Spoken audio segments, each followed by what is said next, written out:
Seker die koninkryk van Alberton wees, nee, as Jesus die koning is, dan nou, hoorie, ek weet nie of jy al kan dink aan 'n oomblik toe jy iets groot uitgesien het of verwag het nie. Dalk was dit die vakansie, een of ander lekker Desember vakansie of iets spesiaal wat jy sou kry en toe die groot oomblik het gekom, opgedaag en toe is dit verby. En dan het jy so amper so half 'n anti-klimaks belewenis. In Nemo, die fliek Nemo, is daar so 'n oomblik waar mense iets presies van dit beleef. Dis die vissies wat gevang is en hulle is in 'n vistank en dan kry hulle dit reg om te ontsnap. En dan is dit nou hierdie hele ding wat afspeel soos wat hulle ontsnap en uiteindelik is almal terug in die see is in die groot oop waters, is dit so 'n oomblik van okay, so wat nou? Kyk gou die videoklip. Barbara, I don't understand it. Here this thing has a lifetime guarantee and it breaks. I had to clean the tank myself, take all the fish out, put them in bags and... Where'd the fish go?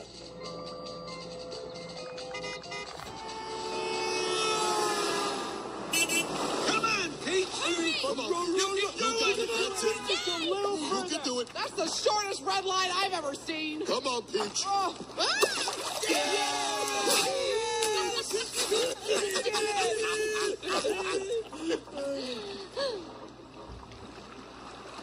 Now what? Okay, great. So wat nou?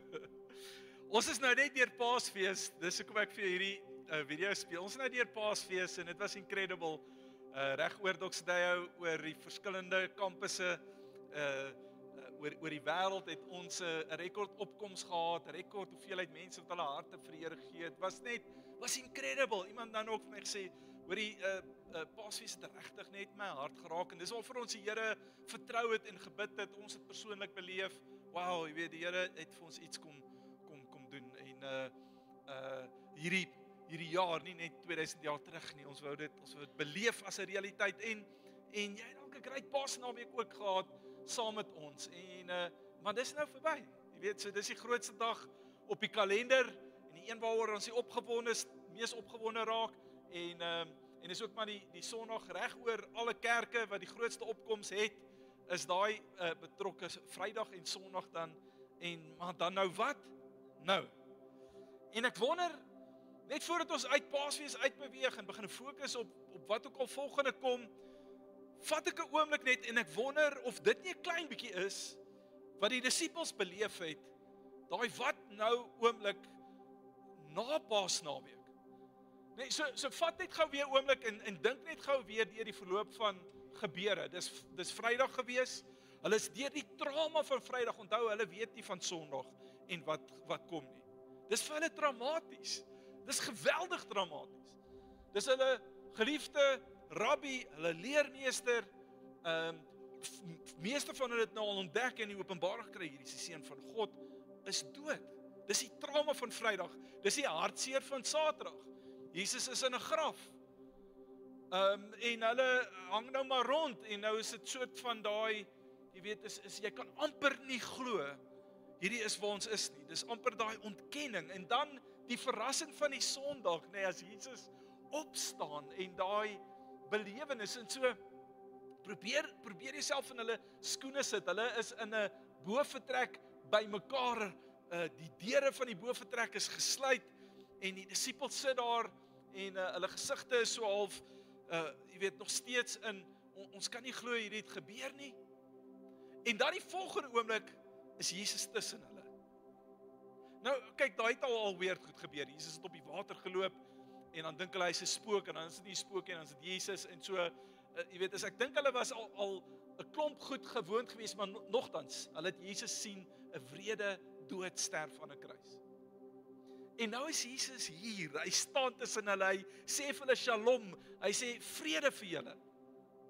Kyk, kan jy daai emosie bedink, na al die drama, na alles wat gebeur het, ons het nou al hoeveel keer gehoor, elke Paasfees praat ons daaroor, so ons het die storie nou al so baie gehoor, maar sit jouself in daai skoene van daai disippels wat daar is, en wat gebeur in jou binneste? Bybel sê hulle was verheug, ek dink dit was 'n understatement. Ek dink daar baie meer emosies as net die verheug. Die verheug was die eindpunt van hulle belewenis gewees. Maar daar is hulle en in die skrif lees ons dat daar so 13 keer opgeteken wat Jesus verskyn het aan sy disippels. En 5 keer van daai 13 was daai opstandingssondag. Het hy 5 keer verskyn en die laaste ene is dan hierdie oomblik waar die disippels bymekaar is. Maar dan gaan 'n hele week verby voordat hy weer aan hulle verskyn, voordat hulle hom weer sien, 'n hele week. So weer net, ek wil sê hier is hierdie groot gebeurtenis, al hierdie goed gebeur en is hierdie emosies en jy weet, is die trauma en die hartseer en dan die opwinding van die opstanding en hulle gaan deur al hierdie en sien Jesus en dan maandag nou is hy weg, jy weet, en as ek dink dis daar in daai oomblikke waar die gesprekke gebeur met mekaar en amper soos daai visse op die oop water en sê, okay, wat nou? Jy weet, wat nou? Hier is dit en die groot goed gebeur. Wat nou? Wat gaan nou met ons gebeur? Wat gaan ons nou maak? En dan is dit 'n week later op die Sondag, soos dis vandag se Sondag, waarna ons dan terugkyk, is hulle weer bymekaar en hulle is weer daar na dieselfde vertrek en ons stel hierdie storie op in Johannes 20.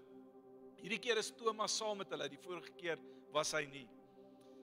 Johannes 20 vers 24 sê, maar Thomas, een van die 12, wat bekend gestaan het as Didymus, was nie by hulle toe Jesus gekom het nie. Dis die vorige Sondag. Die ander disipel sê toe vir hom, ons het die Here gesien. Maar hy het vir hulle gesê, as ek nie die merke sien van die spykers in sy hande en my vingers nie steek in die spykermerke en my hand nie in sy sy steek nie, sal ek dit nooit glo nie. 8 dae later was die disipels weer binne en Thomas saam met hulle. En terwyl die deure gesluit was, het Jesus gekom en in hulle middag gaan staan en gesê, vrede vir julle. Daarna sê hy vir Thomas, bring jou vinger hier en kyk na my hande en bring jou hand en steek dit in my sy. En moenie langer ongelowig wees nie, maar gelowig. En Thomas het vir hom gesê, my Here en my God. So, ons ken die storie, Thomas sukkel so 'n bietjie om te glo, nê. En as gevolg van dit, kry hy 'n bynaam, die ongelowige Thomas, die dalk al in sonnaarskool geleer van hom. Maar kan ek vra net vanoggend dat ons moenie so vinnig wees om vir Thomas te oordeel nie. Hy is deur geweldige trauma, hy is deur geweldige belewenis gewees, 'n klomp goed wat gebeur het en ons 'n stuk van Thomas se persoonlikheid wat ons nou ook gaan by stil staan in 'n oomblik, maar hier's ook maar vir jou sê ons moet nie so vinnig wees om te oordeel nie, want ons almal twyfel. Ons almal kom op 'n plek een of ander tyd waar ek of 'n stuk onsekerheid beleef of nie verstaan nie of ernstige twyfel het. En so jy kan 'n great Paasfees hê. Kom ons sê jy was Paasfees hierdie jaar, het jy die Here se teenwoordigheid beleef en jy was Vrydag in die diens gewees en jy was Sondag daar en jy kan hierdie incredible Paasfees belewenis hê van die feit dat Jesus aan 'n kruis gehang het en die waarheid in die openbaring dat hy opgestaan het en dat hy leef en dat daar iets in jou binneste gebeur, jy dalk 'n traan gestort net in die onthou en die besef van toe jy nagmaal gebruik van wat is die werklikheid van wat Jesus regtig vir jou gedoen het. Kan hierdie geestelike hoogtepunt beleef dan gebeur Maandag, dan is daar een of ander krisis of 'n ramp of 'n situasie waarmee jy gekonfronteer word, vra wat jy nie voor antwoorde het nie. Nee, net omstandighede wat vir jou voel, hierdie is regtig onregverdig. Hoe kon hierdie gebeur? En nou kyk ouens dalk na jou met jy kind van die Here is, maar jy weet self en jy beleef self 'n groot stuk onsekerheid of dalk het jy 'n stuk seer beleef dat jy iemand jou seer gemaak het of daar 'n situasie is wat seer in jou lewe veroorsaak het wat vir jou voel hierdie gaan nooit herstel nie. Dis oomblikke soos daai en daar's genoeg van dit in ons wêreld in die omgang om onsekerheid en twyfel hier in jou binneste los te maak waar jy partymal wonder, hoekom bid ek? Partymal wonder jy dalk, hierdie goed waaroor jy praat Johan, is dit regtig so? Is dit 'n werklikheid? Partymal net in jou gebedsoomblik waar jy 'n stuk onsekerheid beleef en twyfel. Luister, dit gebeur met almal van ons. Almal. Johannes die Doper het sy eie oomblik. Johannes die Doper wat een van die mees ongevreesde volgelinge van Jesus was, wat soos ek was, nie 'n banghaar op sy kop gehad het nie, nee. So, hy het sy oomblik van twyfel beleef en hier's wat ek vir jou wil sê. Die eerste ding wat ek vir jou wil sê is twyfel gaan gebeur en ons moet okay wees daarmee. Twyfel gaan gebeur en ons moet okay wees daarmee. En hier's wat ek bedoel. Ek bedoel nie ons moet vrede maak met die twyfel nie. En nou maar net oorgee aan die twyfel nie. Wat ek bedoel is, ons moet okay wees dat daar in ons geloofspad vrae in ons koppe gaan opkom en ons gaan wonder en 'n stuk onsekerheid beleef. Al die disippels, selfs Paulus, het op 'n kol gebid gesê, Here, ek glo, kom my ongeloof tegemoet. En so daar so 'n stuk van twyfel wat in Thomas se hart is, maar kyk wat in Jesus, hy haal hom nie uit nie, hy verwerp hom nie, hy skel hom nie. Hy ontmoet hom op sy plek van behoefte. Hy sê, kom Thomas. Ek weet wat in jou hart aangaan, kom, druk jou vinger in die wonde. En hy ontmoet hom op daai plek, maar meer as dit uit vir Thomas geken, man. Hy het geweet wie Thomas is en wat sy persoonlikheid is. En hy het eintlik geweet, Thomas van al die disippels was een van die met die sterkste geloof gewees. Kom ek wys gou vir jou, dis in Johannes 11, en hierdie is die storie waar Lazarus dood gegaan het, en Jesus het eers na die tyd na Betanië toe gegaan, of gereed gemaak om na Betanië toe gaan. Ons stel dit op in Johannes 11 die storie. Toe sê Jesus reguit vir hulle, Lazarus is dood, maar terwille van julle is ek bly dat ek nie daar was nie, sodat julle kan glo. Laat ons dan na hom toe gaan. En Thomas, wat ook Didymus genoem is, het vir die ander disippels gesê, laat ons ook gaan, sodat ons saam met Jesus kan sterf.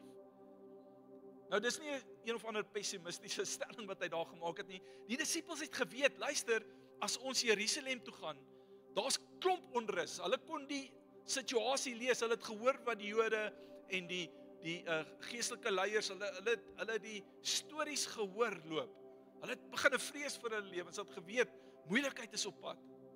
En Betanië, waar Lazarus dood is baie, baie naby aan Jerusalem. So die stelling wat hy eintlik hier maak, Thomas is, sy's reg, Jesus, kom ons gaan. As jy gaan, gaan ons. Ons is saam met u, en as hulle u vang, hulle maak u dood, dan gaan ons saam met u dood. Let's do this. Dis wie Thomas was. Daar was hierdie, soos ek sê, geen banghaar op sy kop gewees nie. En terselfdertyd was Thomas ook 'n realist gewees. Ou wat feite gesoek het, 'n ou wat detail gesoek het. Ek weet nie of hy 'n rekenmeester was of 'n projekbestuurder of ietsie soos daai in sy lewe voor dit nie, maar luister wat hier gebeur. Is Jesus wat sê, luister, ek gaan weggaan en na my Vader toe, en dan gaan ek vir julle 'n plek berei sodat julle ook kan kom. Nou sê Thomas vir hom in Johannes 14 vers 5. Hy sê, Here, ons weet nie waar u gaan nie. Hoe kan ons die weg ken? Hier's wat dit sê is, Thomas is 'n ou wat stop en vra vir directions. Okay, hy sê soos die res van ons manne en sê ek sal hom uitfigure nie. Hy wil weet en hy wil beplan en hy wil weet waar gaan ons stop en hoe lank gaan ons stop en waar gaan ons oorslaap. Hy was die ou wat detail gesoek het. Dis wie Thomas was in sy persoonlikheid. Nee, so 'n baie praktiese, logiese tipe manier van dink. En nou het hy Jesus gesien sterf aan die kruis. Hy het onherroepelik daai wonde, dit kan nie omdraai, dit is onmoontlik. Hy's deur daai hele proses. En nou is hy in 'n oomblik waar hy moet al daai inligting prosesseer. En hy dink dit kan nie wees nie, dit is onmoontlik dat 'n mens uit dit uit kan terugkeer. Oswald Chambers het op 'n call gesê, doubt is not always a sign that a man is wrong. It may be a sign that he is thinking. En dit is presies wat hier gebeur in Thomas, is hy was in 'n proses van prosessering. En partymal is jy daar waar jy 'n stuk twyfel beleef, of daar's iets, dele van jou persoonlikheid waaroor jy skaam is, jy voel, in dit stel ek die Here te leer. Here, omdat ek nie nou kan glo nie, en omdat ek nie nou ook saam met die ander opgewonde kan wees nie, waar ons hierdie staf in my lewe waarmee ek stoei en sukkel, of dat hierdie event, hierdie ding gebeur wat my net laat vra en jy weet, die kerk is mos nie 'n plek waar jy dit vra nie, veral nie Pinkster charismatiese tipe van kerke waar geloof so 'n groot rol speel en al daai is, jy weet, dis nou nie 'n plek waar ek gaan sê, jy weet, ek sukkel om te glo nie. Ek gaan maar stil huis toe en ek stoei maar op my eie met my gedagtes en die feit dat ek sukkel. En dis die eerste ding wat ek net wil hê jy moet hoor, is dat Jesus nie jou dan in jou oë kyk en vir jou sê, sort jouself uit, trek jou sokkies op voordat jy weer terugkom hiernatoe, okay? Nee, hy wil jou juis op daai plek ontmoet. Hy wil juis vir jou sê, dis hoekom ek aan 'n kruis gehang het vir jou. Hy wil juis vir jou sê, hierdie is net 'n journey. Dis waar jy nou is, dis nie die eindpunt nie. Want wat doen 'n mens? My tweede punt, hoe hanteer ek daai plek as ek daar kom op twyfel? Johannes 20:26 sê dit vir ons 8 dae later. Dis die volgende Sondag, is hierdie Sondag na Paasfees. Is die disippels saam en Thomas was by hulle. So ek vra weer, kyk terug en beleef wat Thomas alles deurgemaak het en dat hy op hierdie plek kom waar hy sê, tensy ek die volgende kan doen, sal ek dit nie glo nie, ouens. Die teleurstelling, die seer, die gebrokenheid in sy binneste, die trauma waardeur jy is, die ergste plek waar jy jouself wil bevind het wanneer jy stoei met die Here, dis waar Thomas was. Maar daai Sondag, toe daag hy weer op. Toe die disippels bymekaar is, toe is hy daar. Ons weet nie hoekom hy die vorige ene nie daar kon wees nie, maar daai volgende Sondag is hy daar. Ten spyte van sy onsekerheid, ten spyte van sy twyfel, daag hy op. Luister, die grootste fout wat jy maak, of kan maak, is wanneer jy stoei met hierdie goed en jy twyfel en jy vra en jy wonder oor die goeders, is om nie op te daag nie. Is nie, om nie op te daag by 'n diens soos hierdie, of by jou selgroep, jou klein groep, of om nie op te daag in jou binnekamer en met die Here tog te werk en te stoei en te praat, om nie op te daag met jou Bybel en te sê ek klim in die skrif en ek lees, nogtans lees ek wat die woord sê nie. Want as iewers in jou opdaag, as iewers in die saamkom, dis iewers in 'n diens soos hierdie, of ergens in jou binnekamer terwyl jy daar voor die Here besig is om te bid, of in die skrif besig is en is soos wat jy aanhou opdaag, so daag Jesus iewers ook op. En hy kom ontmoet jou daar waar jy is. En hy sê vir jou, kom. En hy gee vir jou 'n persoonlike belewenis wat jy nooit sal vergeet nie. Hier's wat gebeur as jy dit doen, as jy aanhou opdaag. Thomas, Johannes 20 vers 28, kom op daai plek en hy sê vir Jesus, nadat hy sy vinger in Jesus se hand gedruk het, sê hy, my Here en my God. Hierdie is geweldig significant. Hierdie uitspraak is 'n uitspraak van 'n openbaring van hierdie man wat ons geleer ken het, is God. Hy is die seun van God. Daar's 'n paar sulke oomblikke van daai openbaringe wat volgelinge van Jesus gehad het, of mense gehad het, waarvan ons lees, wat so geopenbaar is in die skrif. Een is Petrus, en Matteus 16:16, waar hy vir hom vra, wat sê die mense, wie is ek? Dan sê hy, wat sê jy? Dan sê Petrus, hy is die seun van God. Die ander een is daai plek waar hy op die water geloop het, en hulle dink hy's 'n spook, en dan is hy saam met hulle in die boot, en dan is die disippels almal eenparig, waarlik, hy is die seun van God. Die ander een is daai centurion langs die kruis, wat in daai oomblik, as hy die spies in Jesus se sy gesteek het, dan is daar's 'n oomblik van openbaring waar hy sê, waarlik, hierdie was die seun van God. Maar hierdie ene van Thomas is die enigste een wat so 'n persoonlike openbaring is. Dis die enigste plek wat opgeteken is waar hy sê, my Here en my God. Van al daai openbaringe skryf hy kommentaare en sê, hierdie is die mees kosbaarste een. Te midde van die twyfel, te midde van alles waardeur hy gegaan het, en te midde van sy stryd en sy stoei, en die enigste disipel wat nie wou glo in daai oomblik wat dit betref nie, is daar daai oomblik van 'n 'n persoonlike ontmoeting wat hom lei na my Here en my God. Die storie van Thomas verder, die geskiedenisboeke en oorlewering vertel die volgende. Thomas sterf eers 40 jaar daarna. Hy's tussen die ouderdom van ongeveer 65 en 75. Hy's in Indië as hy sterf, want hy's besig daar om kerk te bou en hierdie boodskap, hierdie evangelie, hierdie goeie nuus van Jesus na die uithoeke van die aarde toe te vat. En in daai proses van bedien en kerke vestig en sy lewe gee vir hierdie waarheid wat hy hier ontdek het, my Here en my God. En wat gebeur het op daai kruis, het alles vir my verander. Terwyl hy besig is om daai te deel, het iemand, en ons weet nie of was dit een persoon of meer as een nie, gekom met 'n spies. En hom doodgesteek met 'n spies, soos waar hy sy hand in Jesus sy ingedruk het, waar die spies ingegaan het, sterf Thomas met 'n spieswond. Hulle is ook onseker, is dit in sy sy, is of in sy sy of in sy rug gewees, of op meer as een plek. En hoekom sê ek dit vir jou is, want Thomas se twyfel was nie die einde van sy storie nie, dit was die wegspringpunt, dit was die katalisator wat sy geloof na 'n diepte toe gevat het, wat gemaak het dat hy sy hele lewe alles vir Jesus gegee het, selfs fisies sy lewe. En die hele kerk waarvan ons bewus is vandag wat in Indië bestaan, is Thomas is die ou wat alles daar begin het.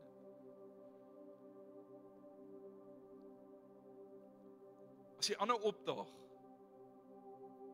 opdaag, iewers te langs die pad, as jy aanhou opdaag, gaan Here jou twyfel gebruik as die aktiveerder van 'n sterk en 'n dieper geloof, 'n gevestigde geloof, wat selfs omstandighede nie meer rondgooi nie. Waar jou lewe so uitverkoop is vir die koning van die konings, dat jy alles vir hom gee, alles op die altaar sit. Dis sy hart vir jou, dis sy eindpunt vir jou. En ek weet nie, party van julle vanoggend hier voel dalk so 'n bietjie soos daai vissies van Nemo, wat op die water dobber en ronddryf, en jy weet, ons het gehoor, Jesus is aan die kruis, het hy gehang. Ons het gehoor, Sondag, hy het opgestaan. Ons het beleef, die realiteit daarvan is dat jy vrygekoop is. En as jy vry is jy inderdaad vry. Daar's 'n vryheid, jou sondes is vergewe. Daar's vir jou nuwe lewe. Dis alles wat ons celebrate en wat ons vir mekaar sê hier oor Paasfees. En jy beleef dit hier in jou binneste, wanneer ons dit sing, wanneer ons by die nagmaal stil staan, wanneer jy jou klippie daar gooi, soos wat ons gedoen het Vrydag, daar's 'n oomblik wat jy beleef, Jesus het gekom, hy het vir my gesterf, is persoonlik my Here en my God, en ek beleef dit, ek beleef die vryheid, maar dan gebeur daar ietsie Maandag. Of ergens in die week, of ergens in hierdie jaar, waar jy voel soos ek's deel van hierdie groot see van gelowiges, en ek's deel van hierdie waarheid. Ons is nie net in 'n godsdienst nie, ons is in die waarheid van Jesus Christus, die seun van God wat gesterf het vir jou en my. Maar ek voel nog so 'n bietjie vasgevang in 'n plastiese sakkie. Wat daai plastiese sakkie ook al vir jou mag verteenwoordig, vir elkeen is dit van tyd tot tyd iets anders wat voel, Here, ek verstaan nie die vryheid nie, want dit voel vir my ek's nog hierin vasgevang. Ek voel nog so 'n bietjie op hierdie plek. Dalk is dit twyfel, dalk is dit sonde, dalk is dit seer, dalk is dit skaamte, dalk is dit klomp skuldgevoelens, dalk is dit net goeters wat vir my voel, ek kry nie die deurbraak nie, en ek voel vasgevang in daai sakkie. En ek vra die vraag, wat nou? En ek twyfel. En vanoggend wil ek vir jou sê, dis oukei. Ek wil vir jou sê, dis oukei. Jou twyfel gaan nie die Here breek nie, hoor. Jou twyfel gaan hom nie stop nie, jou twyfel gaan nie sy krag breek nie, jou twyfel gaan nie die waarheid van die geskiedenis wat gebeur het op die kruis, daai goeie Vrydag, en daai Sondag in die graf. Jou twyfel gaan dit nie stop nie, jou twyfel, die Here is nie skaam oor dit nie. Die Here is nie teleurgesteld in jou nie. Dis hoekom hy kruis toe gegaan het. gaan jou roep en sê, kom hier. Kom hier. Ek wil jou ontmoet in jou plek van seer en wonder en twyfel. Kom net hier. Kom nader. En vanoggend is dit wat ons wil doen. Ons wil 'n oomblik net van kom nader beleef. En daarmee, ons sê nie Jesus is deur iewers ver en hy moet nou skielik opdaag. Hy's hier, hy's in jou. Maar daar's 'n oomblik van nabyheid. En wat hy vanoggend net wil kom 'n stuk openbaring vir jou sê, okay, ek weet Paasfees is verby. En ek weet jou lewe gaan aan. En ek weet realiteite gebeur oor en oor en oor, maar dis hoekom ek hier is. Dis hoekom ek vir jou gesê het, dis voordelig vir jou dat ek weggaan, want ek stuur my gees om saam met jou te wees tot aan die volëinding van die wêreld.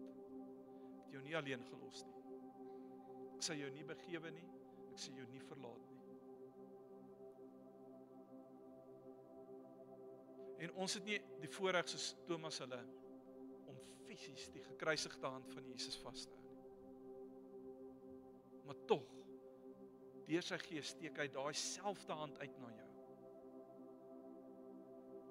En partymal moet ons, dis 'n geloofstap, partymal is dit in die geloof daai hand vat en 'n bewuswording hê van die realiteit van daar is 'n wond in daai hand. Daai wond was vir my, dis 'n herinnering vir hoop vir my en my deurbraak en my pad wat ek stap. En dat as Jesus eind uitgestap het tot by die kruis, weier ek om hier te stop. Net omdat ek in twyfel sit. En ek wil jou nooi om op te staan. Die band gaan ons join op stage en ons gaan 'n song doen vir dit iets juis van dit wil net kommunikeer vanoggend. Jesus wat jou nooi. Ja, jy is welkom, kom staan saam. Jesus wat jou nooi en sê kom. Kom jy daar waar jy is. In jou plastiek sakkie. In jou onvermoë om te sien, hoe kom ek uit daai plastiese sakkie uit in hierdie see waar ek veronderstel is om te wees, om vry te kan swem. Ek weet nie, Here. Ek sien net nie. Ek sien nie die pad nie. Dalk is jou seer wat jy beleef het, wat gebeur het in jou lewe, of onlangs dalk, net so intens, dat het is soos 'n Thomas wat sê, daar's net nie 'n manier dat ek kan glo nie. Tensy Jesus vandag hier opdaag en fisies hier staan, sal ek nie kan glo nie. Al, hy is hier. Hy is hier, as jy kies om te surrender en jou hart oop te maak, dan is dit presies wat hy vanoggend vir jou wil kom doen, is om vir jou daai stuk openbaring te kom gee. So wil jy sluit net jou oë, net daar waar jy is.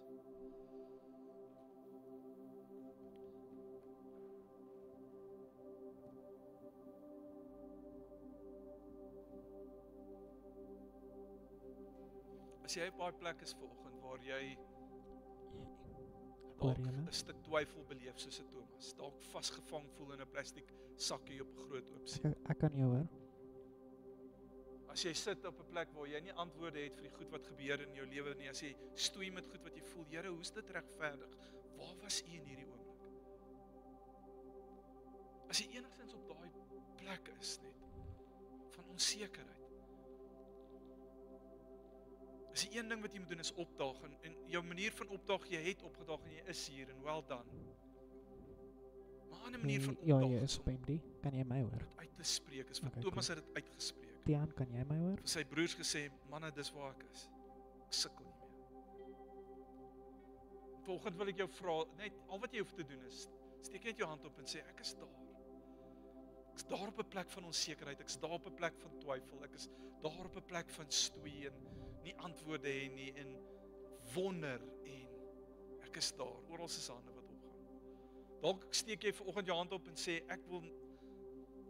dis nog altyd onseker oor hierdie Jesus ding en vanoggend voel ek tog die Here praat met my en hy werk met my hart en wil vanoggend vir die eerste keer 'n besluit neem vir Jesus my hart vir hom gee. Okay, cool.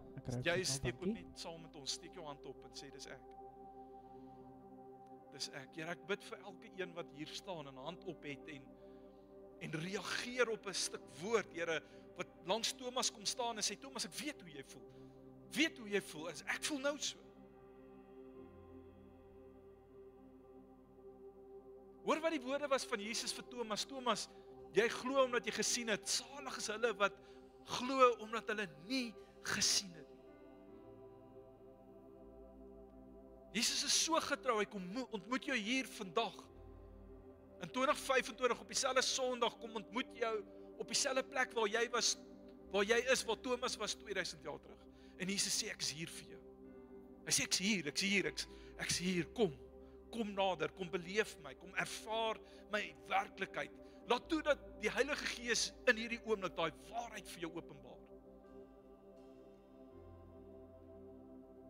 Here, elke een wat sy hand in die lug het, omdat hy 'n besluit neem vir die eerste keer vir Jesus vandag, laat hulle nou weet en oortuig is dat die werk aan die kruis was genoeg, dat U hulle nou kinders van God noem. Jy's 'n kind van God nou. Jy behoort nou aan Hom. Jou sondes is vergewe. Jy is vrygemaak.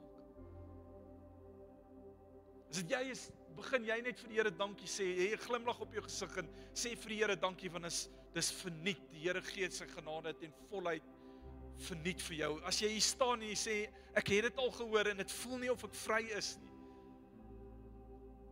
dan wil ek vanoggend vra, hoor wat sê die Here oor jou. Die pad is nie klaar nie. Die journey is nie klaar nie.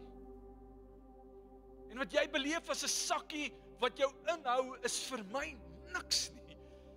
Is vir my, in 'n oomblik spreek ek oor dit, en in hierdie oomblik wil die Here kom en vrymaak en kom bewerkstellig vir hulle wat nog dalk vasgevang voel, verdruk is, onvergifnis beleef, seer beleef, pyn beleef, skaamte beleef. En die Here wil vanoggend daai kom losmaak.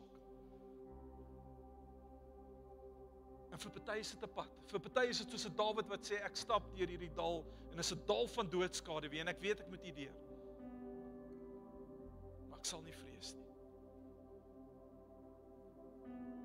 So vanoggend doen ons dit, Here, ons kom hier en ons staan hier en ons bring ons twyfel na U toe en ons sê, Here, hier is dit.